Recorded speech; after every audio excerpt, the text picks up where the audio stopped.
Hello and welcome to Sapphire Snowe. I felt this was a bit of an appropriate visual novel as it's winter themed, as it is the month of December and all. But this is a bit of a dark and but heartwarming fairy tale type story about a character named Sapphire who wanders into a wintry woodland near her home, hoping to disappear. But during this exhibition, she comes across a elemental named Sapphire, who sends her on a different path entirely. So, yeah, let's start a new game. I had to say, I love the main menu music too. Very pretty. Please be aware that this tale features themes of mental health and suicide.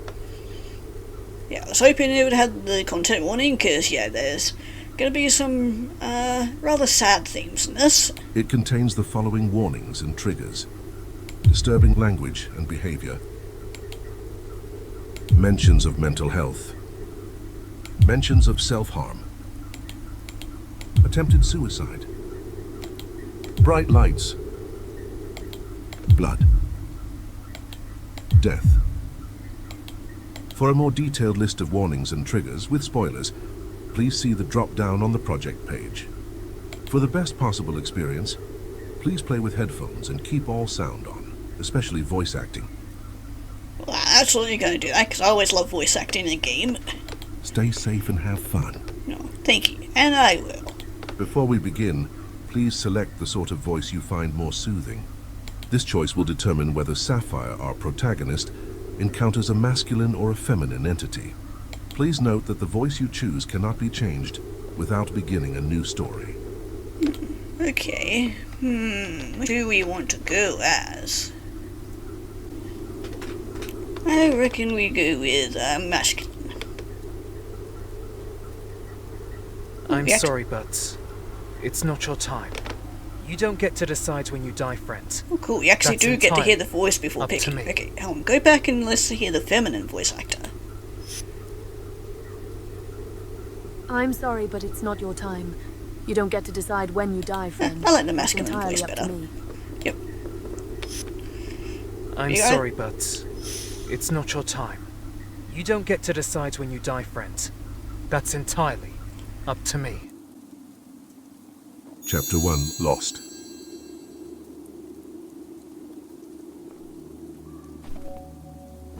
In a distant universe not too dissimilar from our own, a young woman walked alone in a world of white.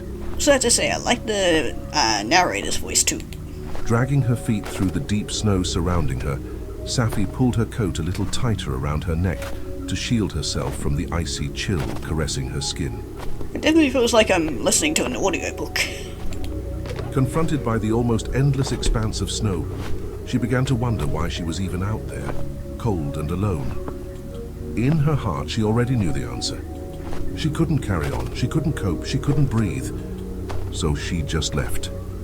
Okay, could have done with a little bit more longer pauses on that, but still like listening to this. She knew it wouldn't solve anything, but she wasn't about to suffocate in a sea of people who would watch and do nothing. Or worse, whip out their phones to capture the macabre moment and share it on social media. Oh god, we don't need another Logan Paul incident. No thank you. If she was going to die, she'd rather be someplace like this. Somewhere spacious, somewhere she could simply disappear. She wasn't sure she ever existed anyway. So what difference would it make if things ended here? Numbness was real. She could already feel it creeping into her fingers and toes. It was only a matter of time before it seeped into her very soul. But Sapphire had been numb for a long time now, and when she wasn't, it was the opposite. I definitely feel that. Her emotions exploded from within her like a dormant volcano, bubbling away under the surface until they spewed out of her in waves of burning passion, untamable and all-consuming. The more she contemplated her own demise, the more she saw the faces of her loved ones in her mind. Guilt, that was what Sapphire felt when she thought of them. They cared so much about her, and she loved them just as dearly. The idea of hurting them made her hesitant. If she left them behind, what if she made them feel how she felt now? She didn't want to be responsible for that, but if she was gone, she wouldn't feel anything anymore. She'd finally be free. And not be burdened with all these feelings. And just be a burden in general. They're all that had ever stopped Sapphire from doing something stupid, as people put it. Was it stupid, though? To want a way out when you can't see an end to the pain? She didn't think so. What's the point in keeping someone alive if all they ever get to experience is suffering? Isn't that cruel? Definitely have to agree with you there, Why should Sapphire. a person be expected to keep going on the small glimmer of hope that one day, if you hold on just a little longer, things might mystically get better? And unfortunately, when it comes to stuff like mental health, there unfortunately is no getting better and no cure for it. So, I mean, yeah, you have good days and great days, but there's also there's you get your down days too, which when they're down, they're really fucking We down. don't live in a world of magic and miracles. We live in a world where being different is practically a death sentence. Sapphire hadn't always thought that way. There was a time many years ago when she still believed in magic. Yeah, that's the thing of being a child. You get to believe in all that sort of stuff and you know how to deal with the real world and all the boring and not so fun and depressing things that come along with it. She saw the world for the wonderful place that it could be and fought back against the encroaching shadows with a childlike enthusiasm, bright and optimistic for her future. But beleaguered by bullies and beaten down over and over again, before long Sapphire was robbed of her light. Her sense of self became smothered beneath a series of torn and tattered masks she wore to stand a chance at surviving modern society. Everyone acts at one point or another, but Sapphire never left the stage. She knew others saw the person buried beneath. She wasn't a good enough thespian to hide it from them, though they never chose to engage with that part of her.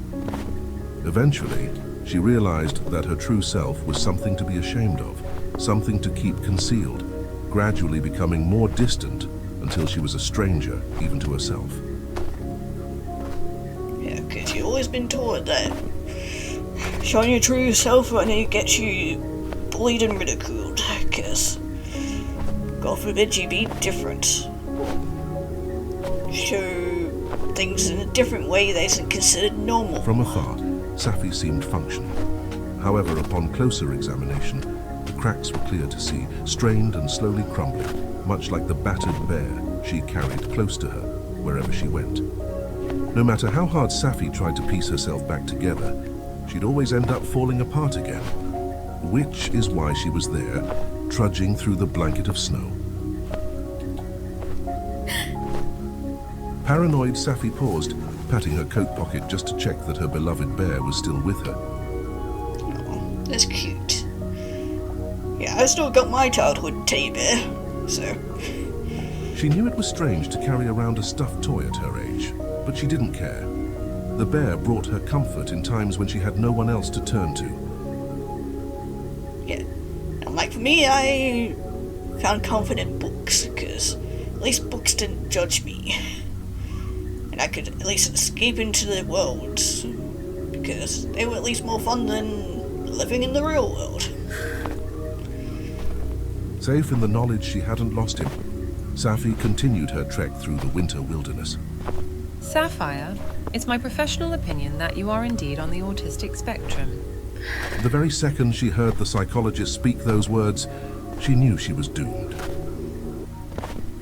Yeah, because unfortunately the real world doesn't accommodate for such people. They only want healthy, normal people, but when it comes to disabled people, yeah, they don't really give a shit. You're what we used to refer to as high functioning or having Asperger's, but now we tend to just call it ASD. Sapphire thought knowing one way or the other might make her feel empowered, grant her some degree of control that she was sorely lacking in her life, and it did, for a short time. Once her initial relief subsided, though, Sapphire felt the nagging weight of the diagnosis pulling down on her heart. Congratulations. You've been diagnosed with never-ending despair. Just what I always wanted. She said Sapphire wasn't broken, that there was nothing wrong with her. The problem was other people. Which is true, but yeah, fortunately those people definitely make you feel otherwise. She told Sapphire the world was changing, albeit not fast enough. That one day, with any luck, it would be a kinder, more accepting place for neurodivergent people like her. Yeah, which, with the human race, that's probably never gonna fucking happen, because it's always gonna be bad people, and they unfortunately always be the loudest people. But Sapphire wasn't sure she could wait much longer. Sapphire didn't make the trek out into the wilderness intending to die, but she couldn't help dwelling on it. Those kinds of thoughts had become a constant companion, more comforting than unsettling. I don't think I even want to die. The problem is, I don't exactly want to live either. Yeah, being stuck in a rock and a hard, or between a rock and a hard place. Not exactly a great feeling. If I end up back where I left off, things will carry on until I'm withered and old. Stuck. Hollow and alone. Like a ghost haunting its own home. Or worse, I could be carted into care against my will. Left to rot in some ghastly place people put you in so they can shield the rest of society from the inconvenience of your existence. Who the heck would want that? Sapphire would rather take her chances out in the elements.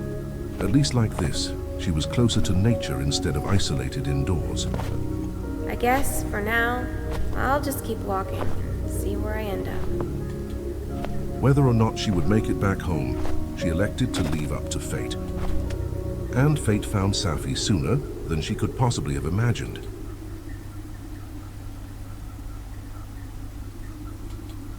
Chapter 2. Found. Growing weary of walking, Sapphire decided to stop for a moment, taking in the pristine white glow all around her before sinking to the ground with a strained sigh.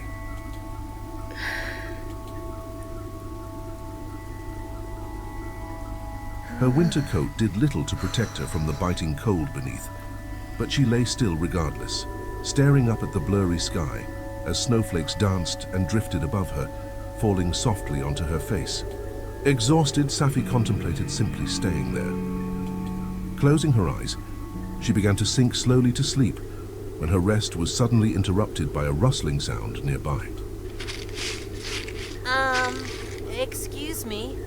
You can't sleep there. You'll freeze! I mean, what if that's what I want to happen?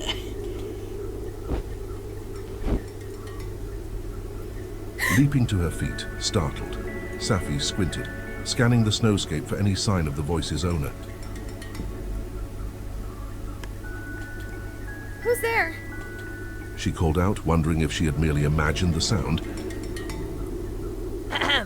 I didn't look at it. Down here? Casting her eyes towards the ground, Sapphire gasped aloud at the creature stood proudly before her. Damn, should have brought like a Pokeball or something. Oh, okay, we're actually getting choices here. What are you, Coat Demon? Are you a dragon? Yeah, that's what I thought. A dragon. This is gonna sound kind of crazy, but are you a dragon? I know you're not supposed to exist, but with the horns and the wings, you sort of look like one. Well, a short one anyway. He might be like a little baby dragon.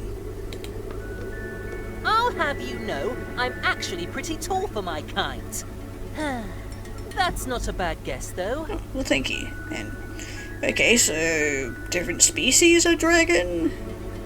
What are you like, fucking Mushu from Mulan or something? Unfortunately, Dragons don't exist. Or at least, not anymore. Your kind hunted them to extinction eons ago. That sounds about Us right. elementals, however, have thankfully proved more elusive. Probably for the best. An elemental? So then you're like a snow spirit? Bingo! Well, a blizzard, if we're being specific. But enough with the introductions. Your body temperature is dangerously low, my friend. I don't know who you are or why you're out here, but we need to get you warm and fast. Follow me. Can't you just, like, start a fire? Unless you can only breathe, like, frost or something. Before Sapphi even had a chance to respond, the creature bounded off into the blanket of white. Wait! Oh, come on, Slowpoke. Get those legs moving. The faster you run, the faster we can get you out of danger. This is my domain, and I won't have you pointlessly passing away in the ice. Understood? Why not? But, I mean, also, if you were, like, big enough, you could just carry me out of here and, you know, fly me out of here and make it a hell of a lot easier on the both of us. But my feet are practically frozen. I can't even feel where I'm treading. Can't you slow down just a tiny bit? Fine. But if you pass out, just know I won't stop hugging you until you wake up. Aw, that's cute. Yeah, that sounds nice. Oh, but that sounds adorable. You know, I think I might be feeling a little faint. Oh my god. Sapphi, you have a good idea going.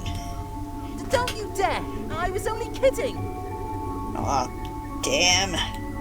Why, you look so cute and cuddly. Fine, I'll cuddle my teddy bear instead. Yeah, well, if you succumb to the cold, I won't be able to bring you back. If I did hug you, it'd just end you even faster. You probably do have a point, though. Why? Do you have like a death grip or something? I can't exactly imagine you crushing me to death. Come here a second. I'll show you. Doing as commanded, Sapphi approached the elemental who held out its hand for her to grasp. Now take off your glove and shake my hand. Okay. Not gonna give me, like, frostbite or anything. Holy hell, you're freezing. What's with that look? Sapphi recoiled in horror the moment her skin made contact with the creature. Exactly. I can only control the element of ice.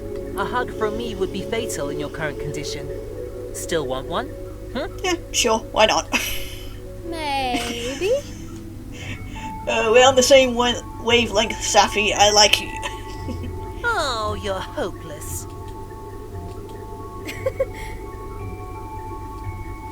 So, where is it you're taking me exactly? There's nothing out here but more snow. Uh-huh. That's because you don't know where to look. Well, just as long as it's not the way out. I'm not ready to go home yet. And I mean, there isn't really much to look at apart from trees and snow. And probably a lot of dead things, or frozen things, so... Good, because you're in far too deep to turn back now. You never make it back before the cold kinds you. But why do you even care about me at all? I got myself into this mess. It shouldn't be your problem to deal with. Oh, but it is my problem. Very much so. Think of me as a kind of warden. Like the type you get patrolling nature reserves and stuff? Or the one from Minecraft, which... God, I hope not, because those things are fucking terrifying. Precisely. It's my duty to watch over this place. Imagine how awful it would be if I just let you die on my turf. Ugh. No. No. You're here, and I'm happy to help. So that's that. Okay. Sapphi wanted to ask the creature more, but her voice seized in her throat. She sensed something from the spirit, but was too anxious to question it further. I'm sure we'll find out later. We're not too far now. Just keep putting one foot in front of the other, and everything will be fine, my friends. Come on. Also, it appears that night is falling, which usually means it's about to get much colder. As promised, it wasn't long before the pair reached a thick and flourishing tree line that was somehow obscured from Sapphi's sight by the snow. With each shivering step into the forest, Sapphi noticed the light changing around her. What is this place? Oh, so it's not going nighttime? Huh. What the hell is this place then if it's gonna change the lighting like this? Somewhere very, very special. Now don't twaddle. We've got to get you some shelter. Something special like the two of us here? Or a special place for special people and creatures alike? Coming to a stop at the base of an obscenely tall but beautiful tree, the creature gestured towards the trunk. Well, this is it. We're here. Right, but where is here? Look, it doesn't matter, okay? What's important is that if you head inside, you should be safe. Inside the tree? Mm-hmm. It's not much, but it should suffice as suitable shelter. There might even be some firewood left over inside, if you want to make it extra cozy. Cool. Just give me a shout when you've warmed up, and feel ready to return home, and I'll lead you back. Okay, sounds easy enough, I guess. Wait, so you're not coming with me? Oh, no can do, I'm afraid. You weren't even supposed to see me. I only showed myself because I noticed you were in danger. If someone happened to find us together, we'd both be in big trouble. But... Nope, no buts. I need you to listen to me. This is my domain, and you'll do as I say. Or else what? The sternness in the spirit's voice sent shivers straight up Sapphi's spine, causing her to fall promptly silent. There's a good little human. Now, you've lost a lot of strength, so you need to eat. You head inside and start warming up while I forage you up some food.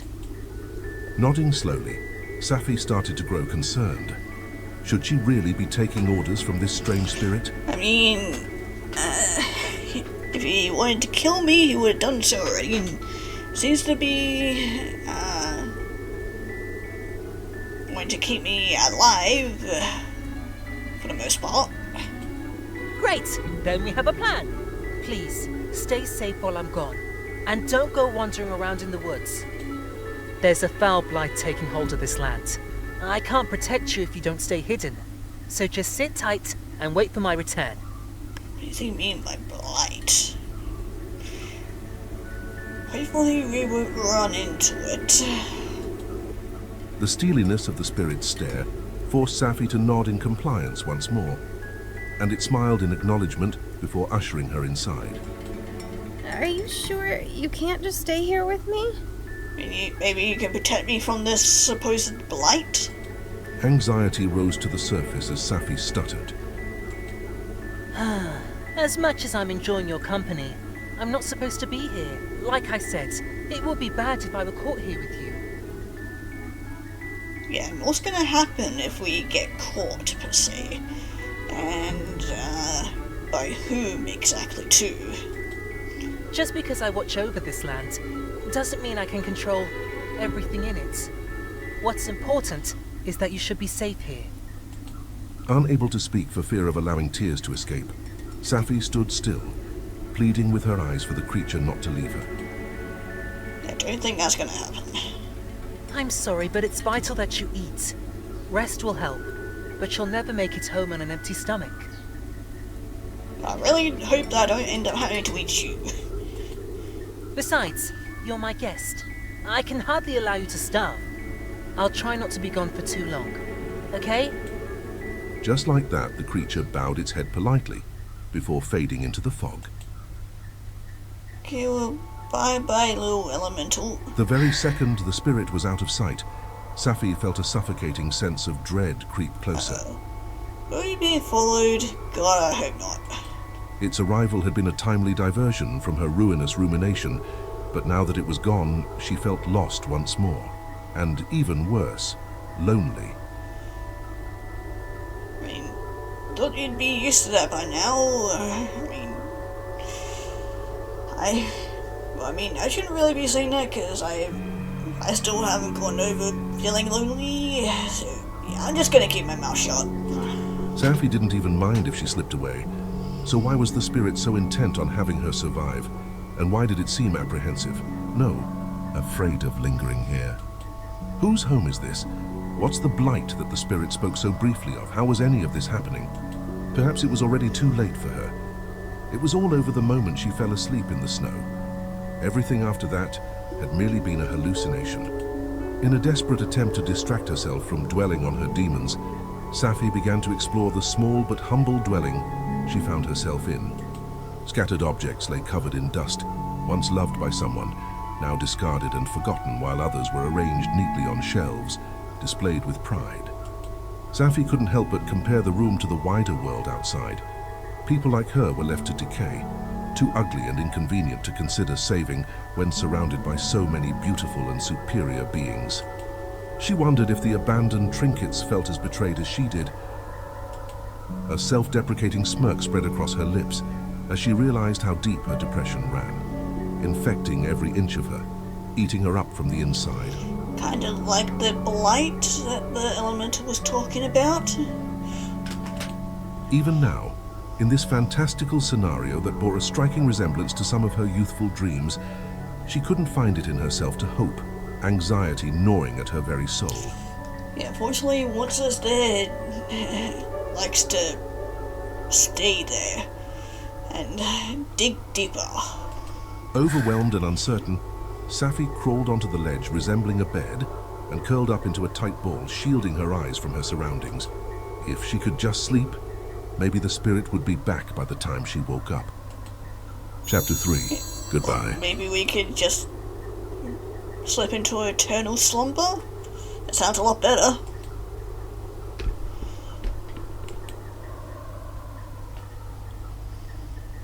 But morning came, and there was still no sign of the creature. Weird. Maybe it was all a hallucination in a dream. Sapphire stretched, stifling a yawn as she peered outside the small window. It was still snowing. She began to wonder what was real. Had she truly run into a creature out there in the blinding expanse, or was she simply waiting for a figment of her imagination to return and rescue her from herself? If the spirit didn't even exist, then surely there was no point in staying. Do we wait or leave?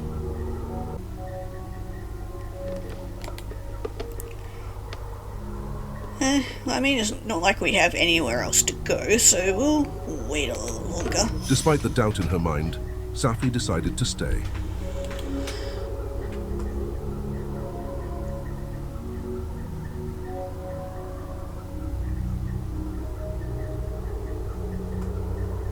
Still no Without the sign. strength left to explore, she simply sat waiting for a spirit that never appeared. Until... Sapphire's mouth was dry, her lips cracked, and as her stomach growled in hunger, her eyes settled on a length of rope tucked away in one corner of the room. Oh no. Maybe we shouldn't have stayed. The second she saw it, Sapphire stood without hesitation, reaching for the rope with both hands. The creature wasn't coming back, she thought. Just like everything else in her life, it had abandoned her. Sapphire refused to face more pain. She wasn't going to die of thirst or starvation. She'd never had control over much, but Sapphire was at least determined to define her death.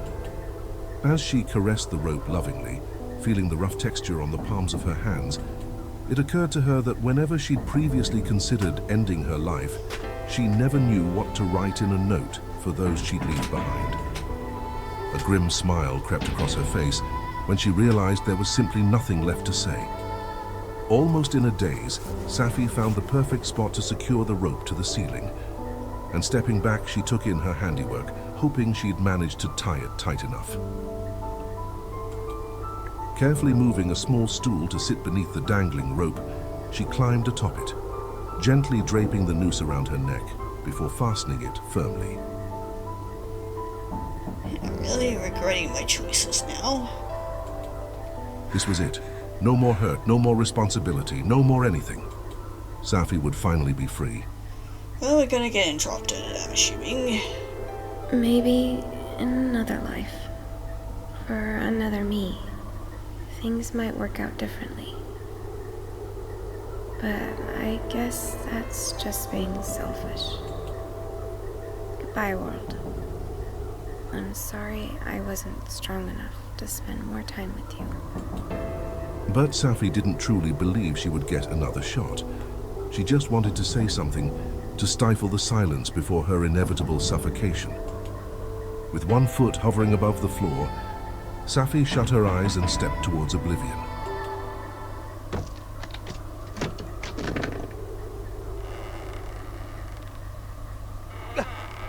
No way. Not in my house, you don't. I'm not about to let you turn your life into a horror story. Hello? Ow. Without warning, Sapphire's body suddenly hit the ground. Wait. A little dragon elemental? You're all grown up. Gasping for breath, Sapphire stared up through blurred vision at the one who snatched suicide away from her. I'm sorry, but it's not your time. You don't get to decide when you die, friend. That's entirely up to me. What are you talking about? Well, this is my home, so we play by my rules. And rule number 1 is no self-slaughtering in the damn living room, okay? I mean... Okay, but it made it seem like nobody else was living here, and you were gone for a while, so... and made no attempt to let me know you were coming back, so... But since you clearly can't be trusted not to break that, it looks like I'm going to have to take care of you. Whatever was going on, Sapphire struggled to rationalize it. She wondered if she'd even managed to mess up her own suicide. Her best guess was that she had succeeded, and this must be the fabled Grim Reaper come to take her away. Yeah, or you could be some kind of demon ready to take me to hell. Oh, I get it now. You're just a hallucination, right? I already died, didn't I? Sapphire's savior scratched its head, bewildered by her dismissive attitude. Oh boy, what am I going to do with you? I am kind of peckish, actually.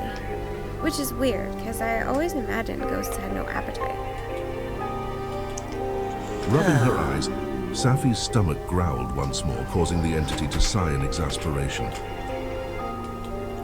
Oh, right, that's it. I'm sending you to sleep. We can talk more when you wake up. Can it be just an eternal slumber? Save me having to, hang myself later.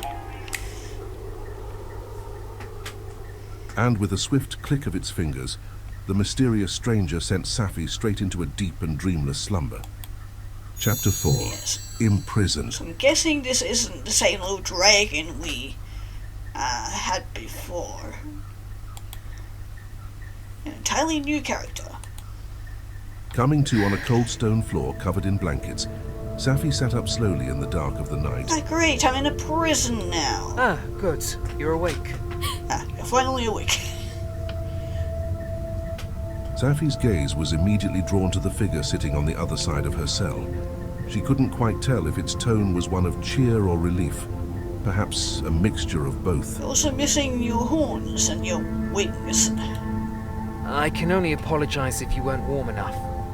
I tried my best to make you as comfortable as possible, which, believe me, isn't exactly, easy in a place like this. Oh, and I, took the liberty of drying your clothes. They were soaking wet. but I didn't have anything spare for you to wear, so blankets had to suffice. Don't worry, I didn't try and sneak a peek or whatever. Well, thank you, but also maybe you can sneak a peek later, eh? I get the feeling it's probably going to be one of those games where we get to romance you at some point. Instead of addressing her speaker, Sapphi glanced around her surroundings in a state of panic upon realizing her coat was missing, along with the stuffed toy she always kept close. Oh yeah, right, I forgot about the teddy bear. There's been so much happening that I forgot about him. Oops. Where's Snow? What have you done with him? Aw, the little guy's name's Snow, that's adorable. Upset at the absence of her most precious companion, the raggedy old bear she dragged everywhere with her, Sapphi stared down the stranger with accusing eyes. What? This battered old bear? Sapphi's jailer held out her beloved bear for her to see. He's right here with me. Don't worry. I'll take good care of him for you. The stranger's smile did nothing to reassure Sapphi, who leapt to her feet to face him. Yeah, well, I mean, I'm behind bars at the moment, and you're keeping me prisoner, so... No, give him back! I'm afraid I can't do that. Not until I know you won't use it to hurt yourself. Why would I use the bear to hurt myself? You're a monster! Trust me, I've been called worse. Seriously though, I'm sorry for stealing him away from you, but I swear, it's for your own safety. Gripping onto the bars, Sapphi growled through gritted teeth as though somehow her anger would grant her the strength to break free and take back her bear. Hey, see? I knew you still had fire inside you. So answer me this. Where was that when you tried to hang yourself? Huh? Fuck you. Nah. No use trying to make you angry. Refusing to rise to the question, Sapphi chose to stay silent, turning away from the entity in disgust. You can ignore me all you want, but you're not going anywhere until I get it out of you. I'll keep you here for eternity, if that's what it takes. Yeah, well, I'm human, so I don't live for all eternity, so... Ha, suck it. Who are you?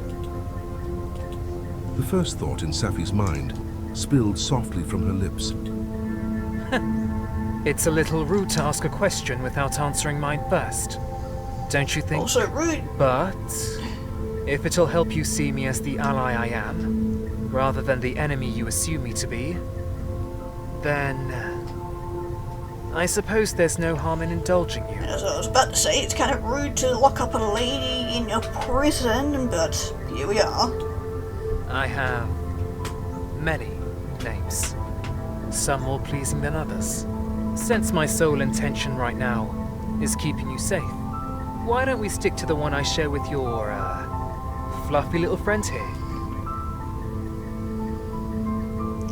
It seems like everybody wants to try and keep me safe in this forest. The entity shook Sapphi's stuffed bear before laying it to rest gently on his lap. You want me to call you Snow? Fitting, don't you think? Do you have a problem addressing me as such? Well, no, it's just strange. Then I'd argue that it suits me perfectly. Puzzled by Snow's behavior, Sapphi sighed softly to herself. She didn't know what to make of him. He had her behind bars, and yet it appeared as though he had no immediate plans to harm her. Still, she couldn't shake the feeling that the stranger had something sinister in store for her.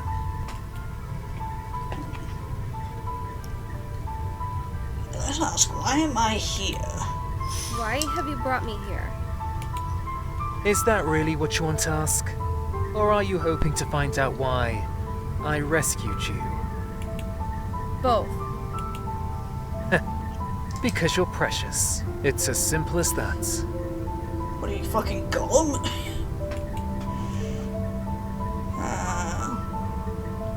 Where are we? Where are we exactly? Snow took a moment before answering, as though he was considering how much to reveal to Sapphi. Somewhere safe. That's not an answer. I'm afraid it's all you're gonna get.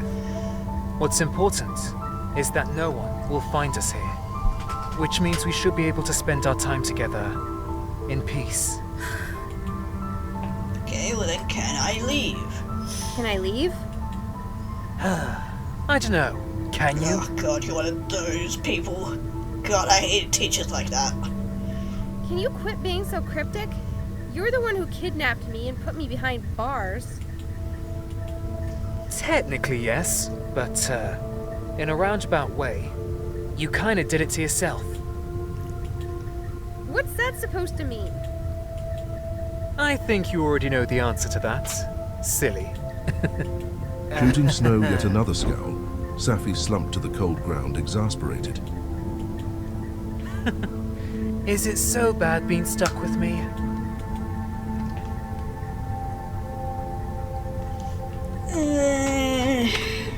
It depends on what your whole deal is. Either yes, no, or stay silent. Okay, I think it's gonna be probably for the best that I just stay silent. Giving me the silent treatment won't make any difference. However you might feel, I'm not going anywhere. Please, eat something. It's unlikely to be the most delicious of snacks you've ever had, but I tried my best to make it edible, at least. Gesturing to the plate beside Sapphi, Snow pulled a feigned smile. Well, there's no point in refusing, so let's eat, and I hope that's not poisoned. Without saying another word, Sapphi tucked into the food Snow had prepared for her. It wasn't much to look at, but somehow the taste was both salty and sweet. She didn't want to admit it, but it was one of the best things she'd eaten in forever. Attempting to hide her face from Snow as she hungrily scoffed the rest of the snacks, Sapphi retreated into the darkest corner of her cage like an animal starved. Sounds like she is enjoying her meal like an animal too. So slow down. I wouldn't want you to choke. Covered in crumbs, Sapphi wiped her mouth and leaned back against the wall, a sudden sleepiness starting to take hold of her. Yeah, I'm sure I'll be choking on something later. That's it. You just rest now. I'll watch over you. Thanks. Totally doesn't sound creepy at all. Chapter 5. Interrogation. Great. Wakey, wakey. Rise and shine, little Sapphire. You can't sleep all day. We have work to do. Huh? Yeah, can you just say that a little less creepier? I'm not gonna make Awakening with a me trust you startle, anymore. Sapphire sat up straight to find herself face to face with her captor.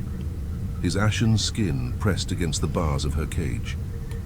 Something compelled her to reach out, but just before her fingers could graze his cheek, Snow retreated to the shadows of the dungeon. It was only then that an alarming thought occurred to Sapphi. Did you drug my food? Yeah, and are we in the same place as before? Well, now that's no way to greet the one taking care of you, is it? A simple good morning would have been nice. Did you? Sapphi refused to back down, asking more sternly a second time. Does it really matter? You slept through the night without so much as a peep. So just be thankful for that. Okay, now I absolutely do not trust you at all. So then you're admitting you drugged me. You're the one accusing me. I'm not admitting anything. All I did was help. That's all I want. Okay, and how is drugging me gonna help?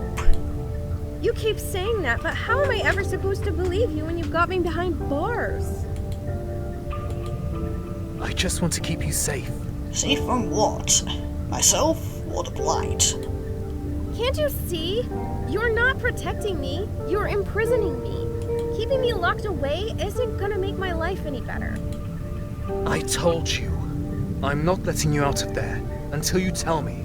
why you tried to kill yourself. Wait, I don't know why. what are you, my fucking therapist? Oh, don't lie to me! A burst of freezing cold air spread throughout the room in an instant, leaving behind a heavy fog. Yeah, besides, why do you want to fucking know anyway? You're not anybody I know. Sapphi shivered, and as the fog dissipated, she gasped at Snow in surprise upon seeing the horns now adorning his head. I'm sorry. I didn't mean to shout at you. It's just... Well, you're infuriating. Why won't you just admit how you feel and tell me why you did it? Again, why do I need to tell you this shit? You're not my fucking therapist, and we only just met, so... Because I honestly don't know. Yes, you do. First, I find you freezing to death in the snow. Then you come into my home and try to hang yourself. You must have a reason. Oh, so you are the little dragon we saw earlier, huh? As Sapphi studied her captor intensely, the pieces began to fall into place. Wait, so then that creature? That was you? Yeah. Okay. I'm going to need you to calm down. Honestly, you were a bit more cuter when you went the little dragon, and a lot less threatening and scary. Then that means you brought me here on purpose. And why did you leave me for days on end to starve? Well, yeah, but it's not like I had anything nefarious in mind. I just didn't want to watch you die out there in the cold, when I knew there was a perfectly cozy hideaway nearby, is all. But still, you deceived me. Why didn't you just say it was your home, huh? I should have known with your devil horns and all. The devil horns? Now hang on a second. Are you some sort of sick pervert who gets off on preying on vulnerable people? Because if so, you might as well go ahead and kill me. Please, you don't understand. Well then make me understand. I came out here to die anyway. Is that what you want to hear? So, by all means, let's skip to that part and get it over with. What? I'm not gonna kill you. I saved you, remember? Twice now, actually. Yeah, well, maybe I don't want to be saved. Which brings me back to my original point. Why did you want to die? Why do you want me to live so badly?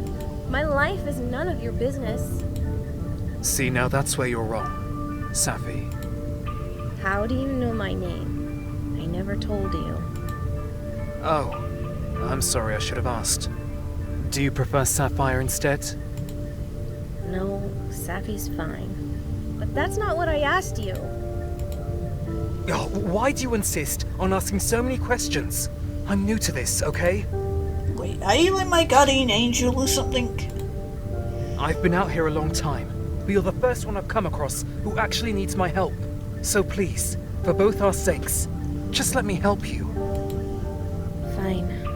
I can't see how anything you do will make a difference, but I believe you. Thank you, Sapphi. You have no idea how much that means to me. However it may seem, I really do care about you. You got a strange way of showing it. I know I'm not very good at this, but I'm trying my best.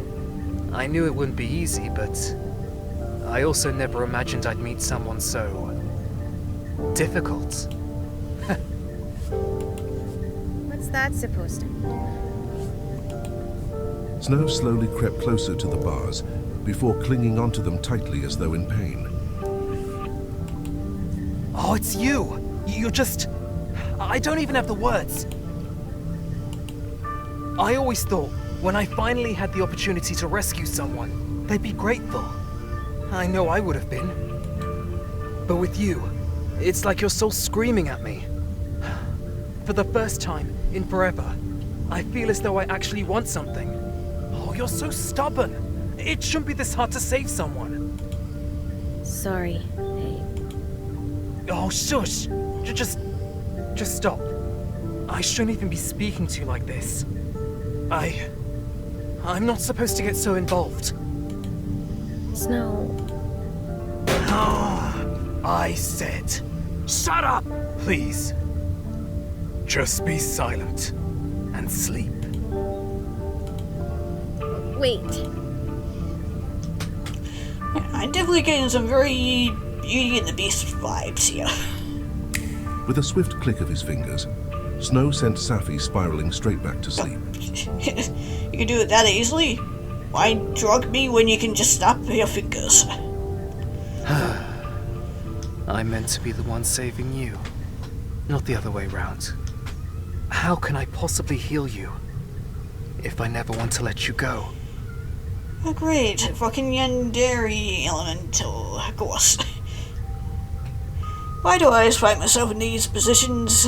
This time, when Sapphire came to, her prison was bathed in the warming glow of afternoon sun. Had the snow finally stopped? Sapphire had no way of knowing. She turned to see her captor keeping his ever-constant vigil over her. Your horns. They're gone. Unlike before, instead of answering, Snow gazed past her, a vacant expression on his face. I thought I'd look less frightening like this. You do, they're creepy. I actually don't mind them, they're kinda cool. Oh. Going into a new scene because of it?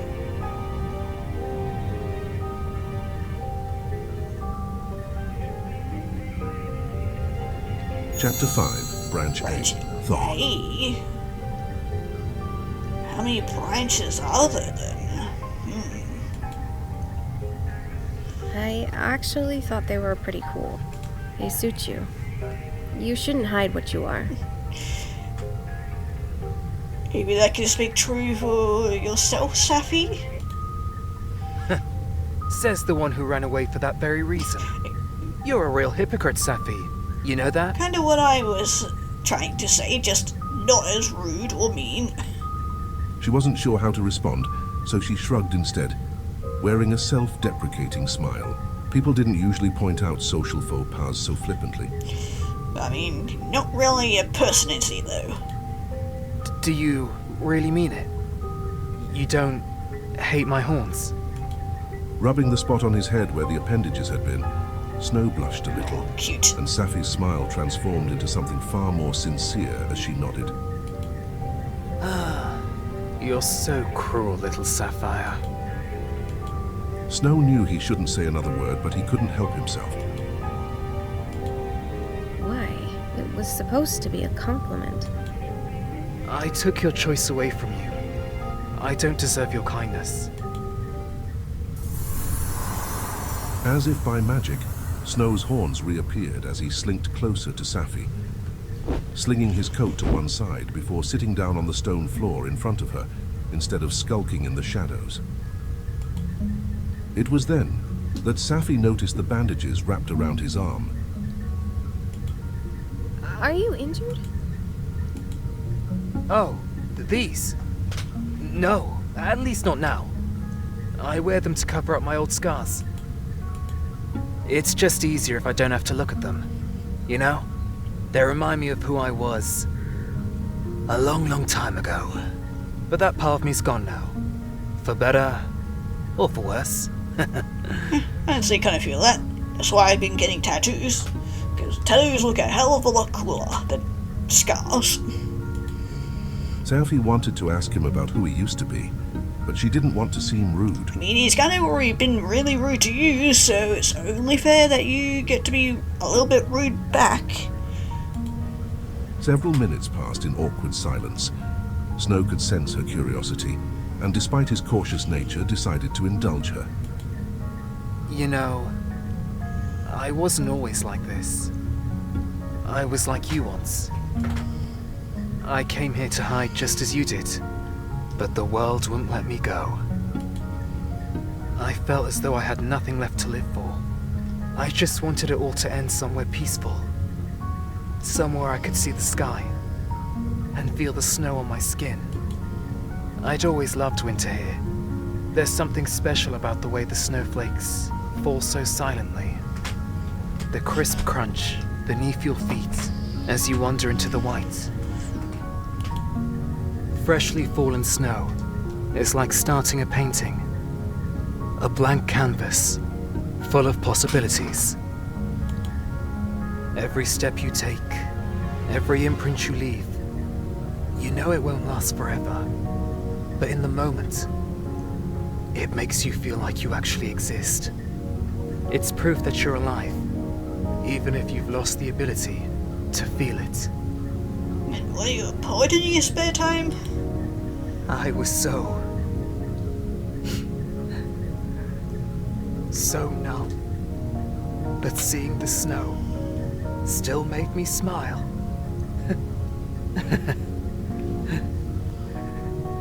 It's funny how feeling so hollow can hurt most of all.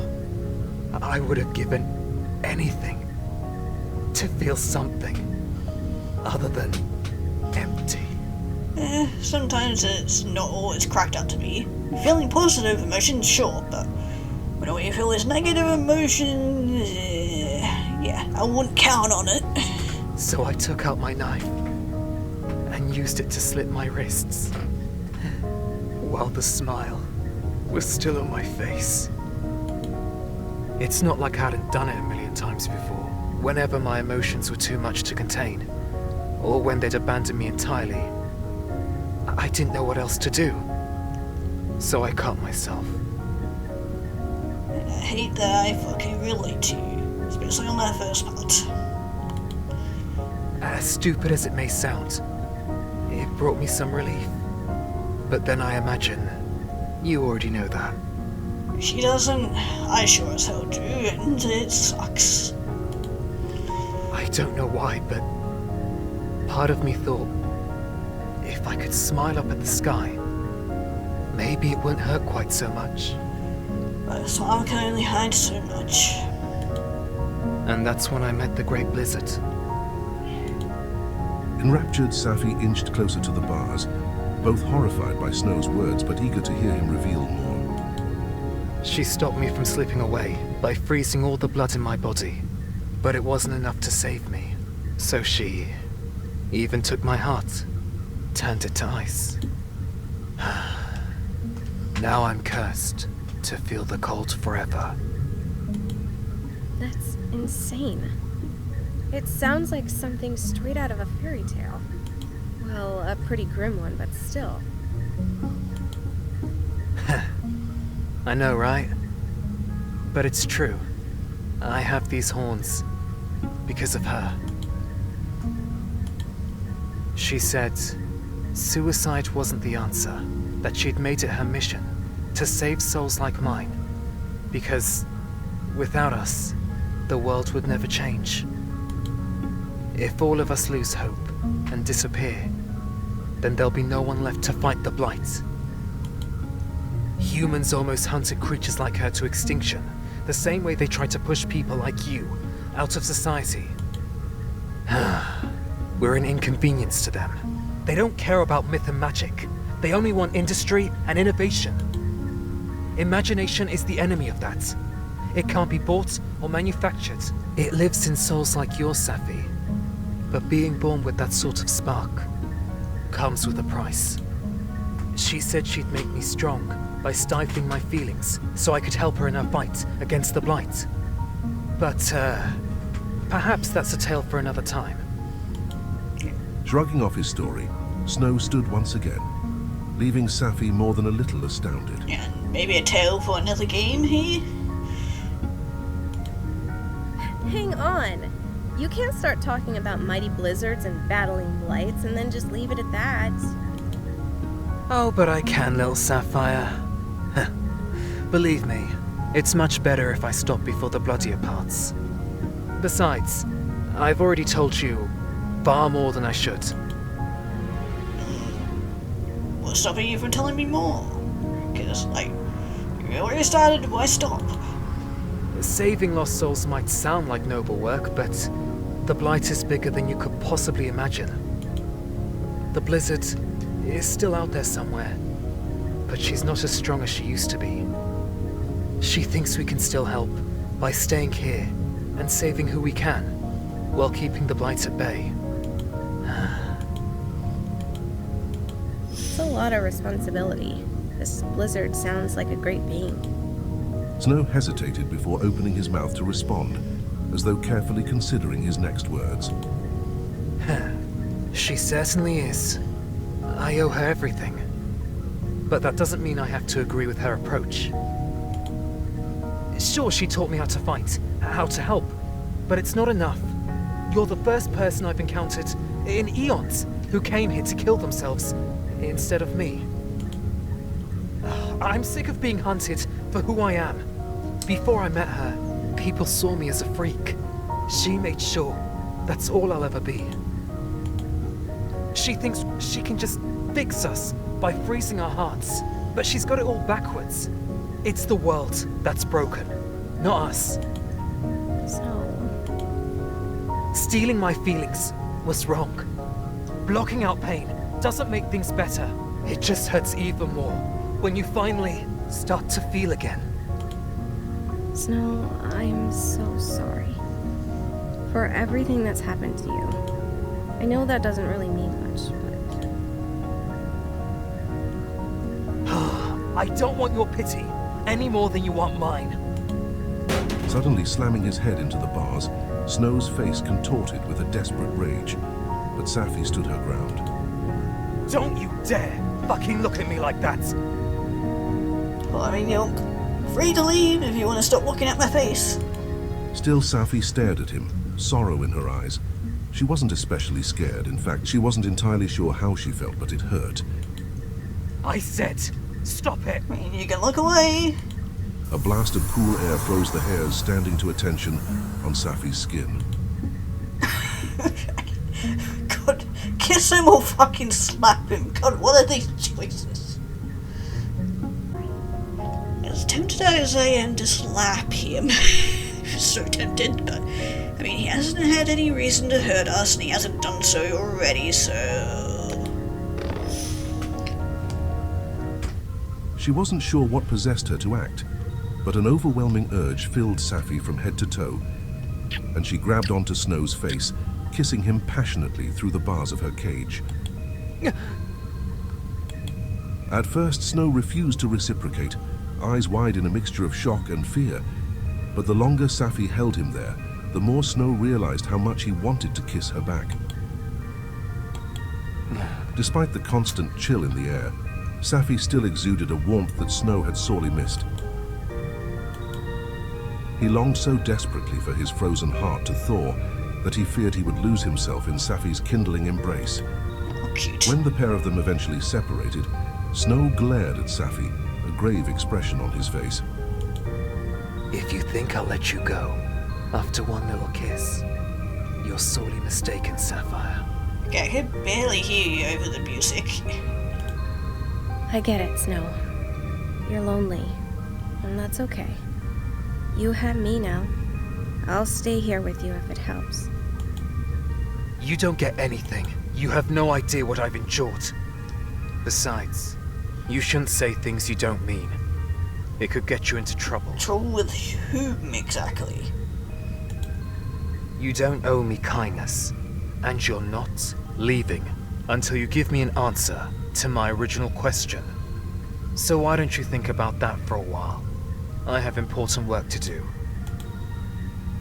Wait! What if I told you I love you? Would that change anything? How could you possibly love me when you can't even love yourself, Sapphi? Instead of sending her to sleep like usual, Snow simply left. Unsure what else to do, Sapphi slumped to the ground, resting her head on her knees. She started to wonder if she would ever escape from the prison Snow had put her in. I'm sure we will eventually. Hopefully. Chapter 6, Branch A, Confrontation.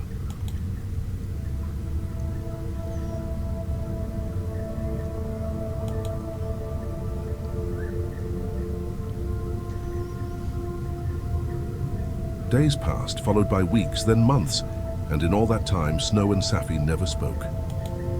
Snow would bring Sapphire food while she slept, and she would eat, forcing herself to stay awake for as long as she could in the hope of seeing him again. But he always waited for her to drift off before approaching, avoiding her purposefully. Snow hadn't meant to keep her captive for such an extended period. He didn't know what else to do.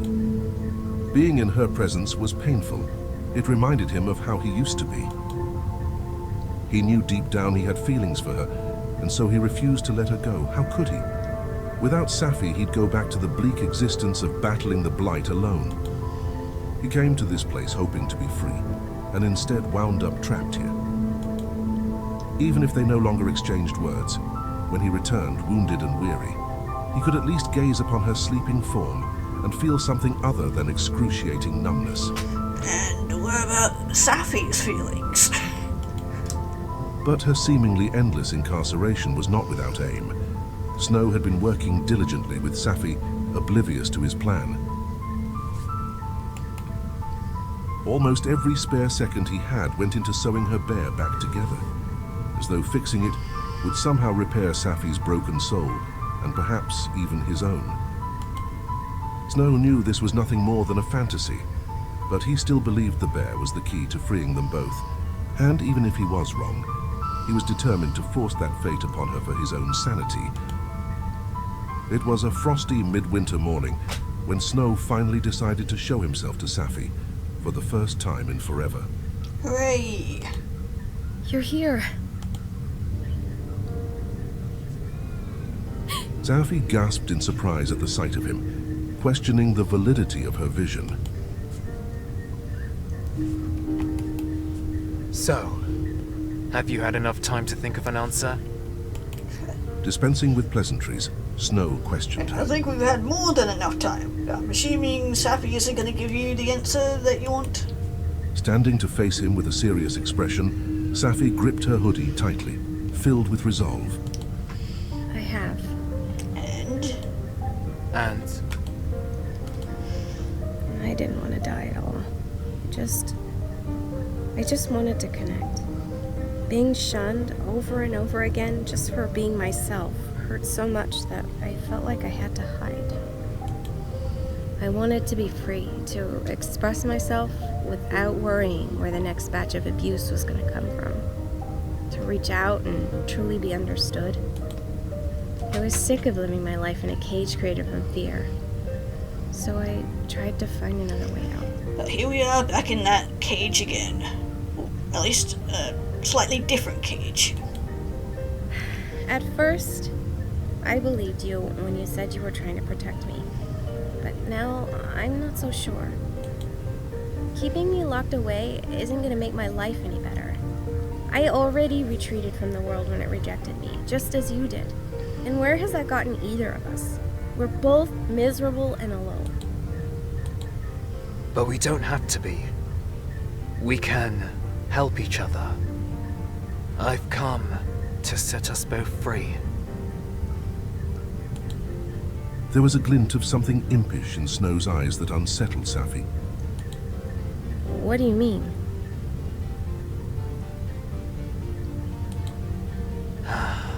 I can't keep doing this, and you can't survive out there on your own. So I figured out a way to end our suffering. What are we gonna do, like a Romeo and Juliet thing?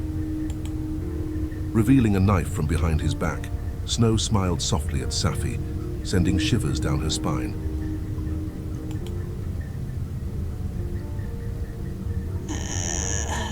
Are you really doing this, kiss?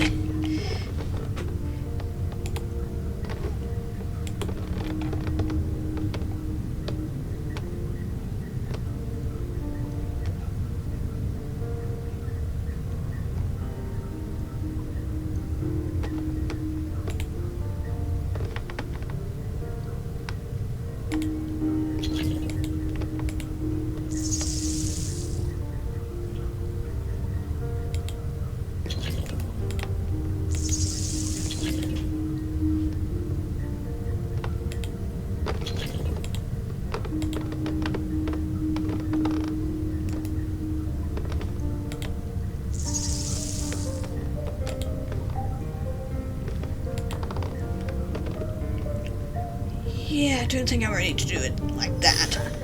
I don't want any more of your help. You don't mean that.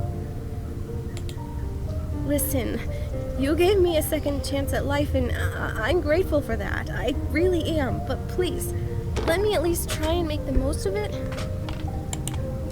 Trust me. Trust is earned. You put me here and then left, just like the blizzard left you. Can't you see you're just repeating the same cycle all over again? I'm nothing like her. I'm doing this because I genuinely care about you, Sappy.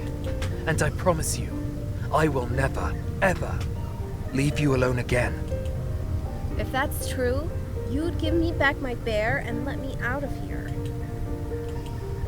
Okay. If that's what you really want, then your wish is my command. Producing her bear almost from thin air, Snow approached Sapphi's prison with purpose.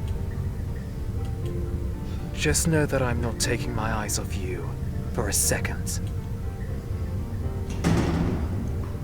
When Snow strode forward, bursting through the cage's door, Sapphi realized it was open all along. What? Did you not try the door even once, Sapphy? Come on. She could have run away any time, but she was so used to accepting she was stuck that it hadn't even occurred to her to try the handle. God fucking damn it. Damn it, Sapphy. Without so much as wincing, Snow sliced open his hand with the knife, before carefully smearing a small amount of his blood into the eyes of her bear. Seriously? Ew. We go together, wherever we are, and whatever the world has in store for us. I'll be right here, by your side. Yeah, you really are a fucking creep, aren't you? Wearing a slightly abashed look on his face, Snow thrust the stuffed toy into Sapphi's chest. Stunned, Sapphi struggled to speak as she stared in disbelief at her bear, then up at Snow. What? Did you think I was gonna stab you or something? Yeah. Or maybe slash both our throats in some kinda gory double suicide? Yeah, that's what I thought was going to happen. You came at me with a knife. What was I supposed to think? Well, I'm sorry if I scared you. I guess I should have dialed down the dramatics a touch. Huh? Just a touch. Oh, come on, don't pull that face. I already warned you once. Are you honestly gonna make me repeat myself? Warn me about what? I said it before, and I'll say it again. I'm not gonna let your life become a horror story, Sappy. I still mean that. I mean, it already kind of has, with you locking me down here and all. I mean, you never actually, as it turns out, you never actually locked me down here, but still. Then maybe you should try being more straightforward instead of expecting me to decipher all your cryptic clues. Fair enough. I infused your bear with my blood, so I can watch over you. What did you do that for? Look, I know you said you don't want my help, but if you're going back home, I'll only worry about you. I won't allow you to fall prey to the same debilitating despair that cost me my mortal life. So please, let me protect you, as well as this place. I promise, I won't peek at you without your permission. If you're ever in need of my power, just ask, and it will allow me to act through Snow here as an avatar. Okay, not as cute as your dragon form, but it'll do. The sincerity in Snow's smile was enough for Sapphi to know his words were without sinister intentions, and so she took back her bear. I don't know what to say. You don't need to say anything, Sappy. I just want you to be safe. Oh, Unable to cute. find the right words to convey how she felt, Sapphi simply threw her arms around Snow, hugging him tightly.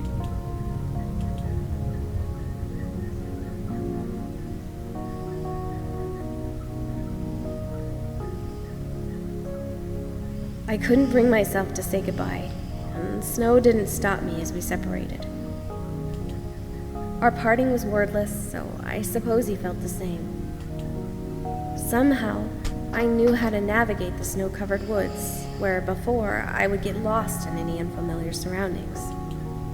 And so, I made my way home, holding my bear tightly every step of the way.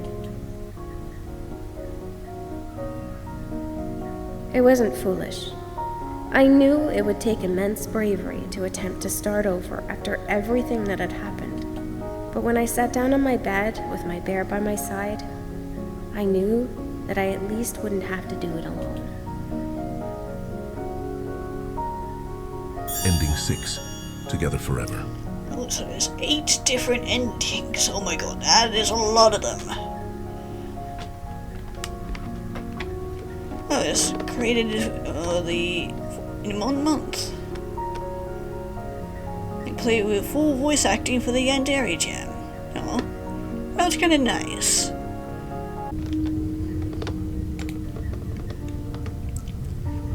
Okay, now that I kind of know where this is heading, I want to see what happens if I let Snow come over. Whether it was by sense or something else entirely, somehow Sapphi knew she needn't be scared of him.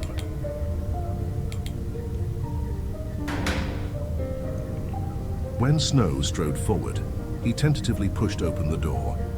It was only then that Sapphi noticed it had been unlocked all along. She was never his prisoner. She'd stayed because she'd assumed she had no choice. The realization that she'd essentially caged herself here, just as she had at home, hit her like a ton of bricks. And at the same time, Snow flung his arms around her, holding her tightly.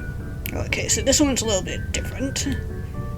I know how it feels to have emotions so strong you can scarcely contain them. It is both a curse and a gift. But mostly a curse. But believe me when I say this, you're not broken, no matter how much you may think that. So don't you ever let anyone try to fix you. Even you? In an attempt to spare Sapphi from the sight, Snow swiftly cut into his own hand with the knife behind her back, smearing some of his blood into the eyes of her beloved bear before squeezing her even tighter. My poor bear still gets covered in blood either way. Your brain is wired differently. You can't change that. You can try as hard as you like, but you are who you are. Whether or not the people around you are able to accept that is their problem, not yours. I know it's scary, but if you close yourself off to the world because of them, you'll never experience anything. Comforted by his embrace, Sapphi hugged him back, holding on as though her life depended on it. You deserve to be happy. Neither of the pair wanted to be the first to break their connection, but it was Snow who reluctantly backed away first, holding out her bear with a grin of satisfaction on his lips. You repaired him! Sapphi noticed Snow's handiwork almost immediately, jumping up and down on the spot in excitement. I wanted him to be whole again. I couldn't possibly let you leave with him the way he was, when I know how important he is to you. It's incredible. He looks brand new. And I even added a little extra magic, just for you. Gee, thanks. Huh? A little bit of blood magic can go a long way, huh? If you're ever in need of a friend, someone to talk to, just give Snow here a squeeze, and it will just be like I'm in the room with you. Really? I want to make a comment about maybe is the bear just as good as you in other ways, but okay, no, that is just okay, yeah, never mind. We're just gonna move on from that. Sapphi gasped, unsure whether to be impressed or alarmed. Yep, I put a small part of me inside him, so I can watch over you. Wherever you go, I'll always be by your side, and if anyone ever tries to hurt you, I'll ensure they won't make the same mistake twice. You're not gonna hurt anyone, right? I'm afraid I can't make any promises there. Snow! Okay, I'm only kidding. Seriously though, it's my job to protect you. You're special, Sappy. I need you to know that. I didn't save you so you could go back to your old life and rot away. I mean, who said anything about leaving? Or I understand.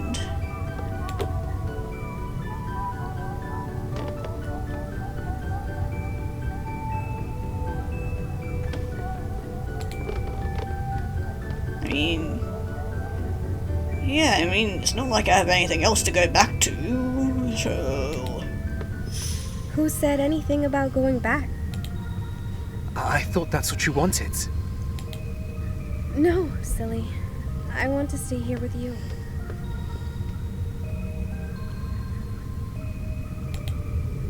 You do? Of course. Whatever this blight is, I'm not going to let you face it on your own. We're in this together from now on.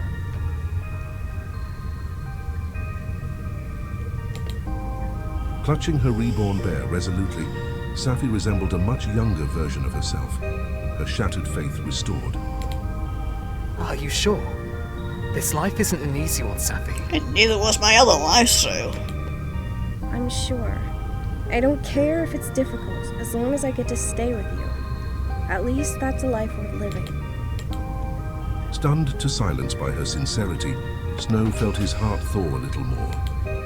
But I'm a beast, Sapphi. I'm scared that once you see what I've become, you'll want to leave. Then why don't you show me now? And I'll prove to you that you've got absolutely nothing to be afraid of. You say that now, but you haven't seen me with blood on my claws and flesh in my teeth. The Blizzard's gift, it turned me into a monster. I don't care. I like you for you. So what if you get a little bloody battling the blight? You stopped me from throwing my life away and mended my bear. The Snow I know gave me hope when I had none. Do you honestly think I'd abandon you after that? I'm not going anywhere, and there's nothing you could do to frighten me away. I just want you to be yourself. I mean, I literally stayed here for months on end. Totally not because I, didn't realize the door was unlocked, but,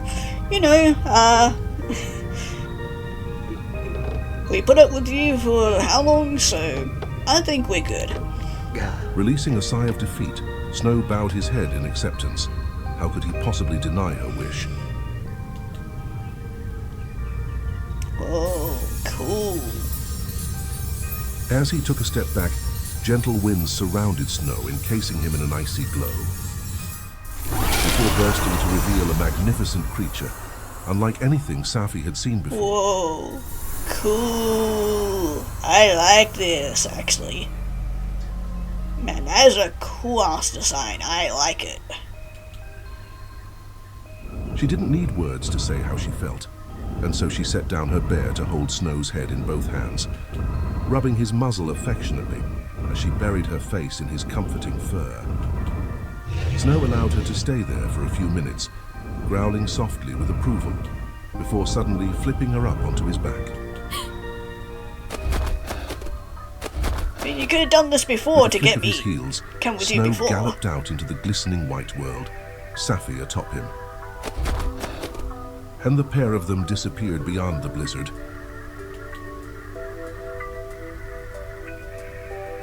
I knew a storm was coming, but for now, just for a little while, I would allow myself to stop worrying about the world and concentrate on what mattered most, enjoying the precious time Snow stole back from fate for me. Whatever trials the blight may bring, we'll face them head-on, together. Oh, that one was a more hopeful and cute ending. I like that. I'm glad I went back. Ending 7. Yeah, ending 7. Beyond the blizzard.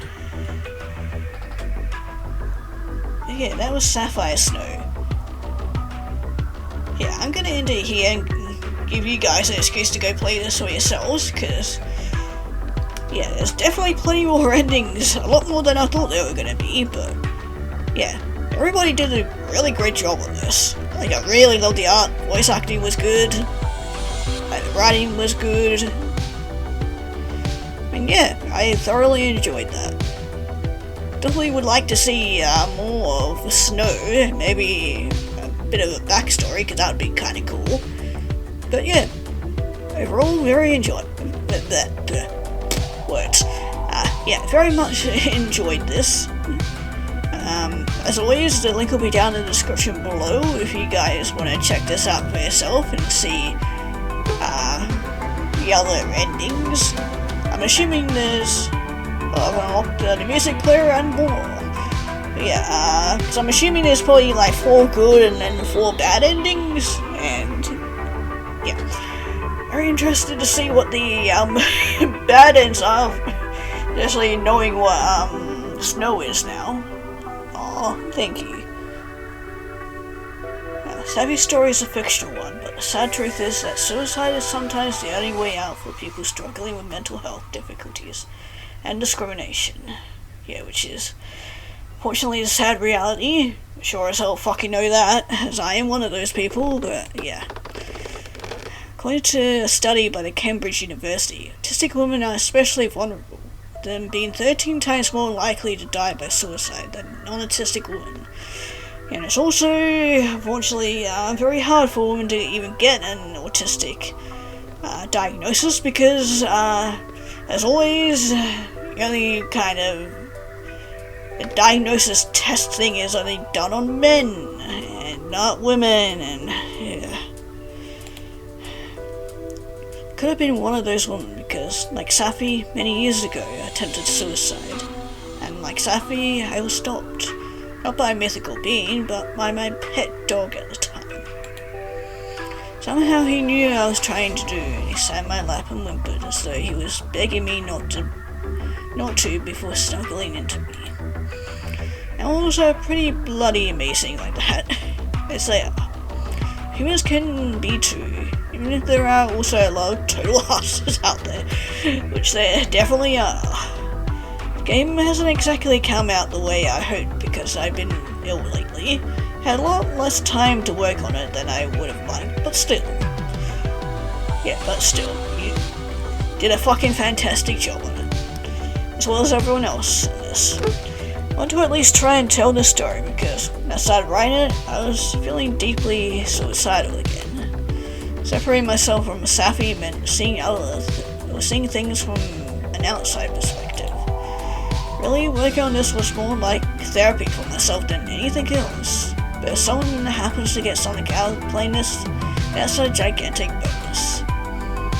This isn't a horror story like almost everything else I've written, because that isn't what I wanted for Sapphire or for myself. Which is why Snow was saying this isn't a horror story. I'm not saying any of this to be pitied. In many ways, I'm one of the lucky ones, because I at least have a dad who cares about me and supports me as best as he can. Saying it because if you happen to have played this and you were attracted to it because you feel like raising your existence, please don't. Life can be really, really brutal, but you never know what's around the corner. If you end things before you find out, you can miss something special. Please don't be another yeah, that word. I cannot word or English today. However you may feel about yourself, life has meaning. You have worth. Even if it is only for you. Whatever society tells you, you have just as much of a right to be here as anyone else. You deserve to live. I know how hard it can be, but try to hang in there. Someday, things will be better. I'm not a religious person, so I won't quote the entire poem, and I know words can be a little comfort. There are some that brought me to tears the first time I read them. Think of it every time I'm feeling overwhelmed, or like I can't keep going. Let everything happen to you, beauty and terror. Just keep going. No feeling is final. Raina Marie Rook, going to the limits of your longing. This will play. Thank you for making this game.